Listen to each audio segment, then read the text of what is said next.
I think anytime I first start talking, I see shock and the eyes are open trying to figure out what's going on because I have an accent, just not the one they're expecting. Quick to laugh and open to sharing her culture at her Scottsdale home, answering political and personal questions, even showing us a very organized room that answers a big question people have about Deedra Abboud. What do the headscarves represent for you? For me, they're an identity. I'm a Muslim, I'm a proud Muslim. There's an independence in it for me personally because people don't judge me on, whether they think my hair is pretty or I have nice legs. All of that is taken away because that shouldn't be part of our relationships. The slight twang in her voice from Arkansas. She fell in love with Arizona during a trip and moved here in the 80s. I just felt like my husband was very photogenic. Where Deedra met her husband of now 19 years. What's the key to a happy marriage? Communication. Do you think the open lines of communication are helping you with your political goals? Absolutely.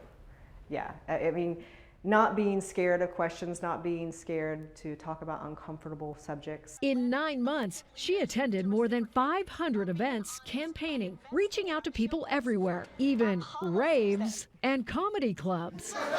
But her messages are serious. Have you been surprised by the racism? No, that's one of the reasons why I got in. A lawyer who's focused on civil rights and liberties for 15 years. You support Muslims who hate America. Shame on you, you son. On the campaign trail, she's a target for groups and individuals spouting racism, hate, and ignorance, which ties back to her decision to run for office. In the end, America, the United States, we're a family. We're a dysfunctional family. We don't always like each other sometimes, but in the end, we're a family.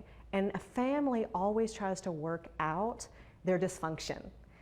And that is something I wanted to do. Her approach? Get rid of the doublespeak in politics. In her home office, policy cards clearly state her position on important issues, believing compassion and polite conversation can bring change and attract good people into politics. So many people are taking a hopeless attitude, but you think it should be hopeful. If you don't have hope, you have nothing. Chris Pickle for Arizona's Family.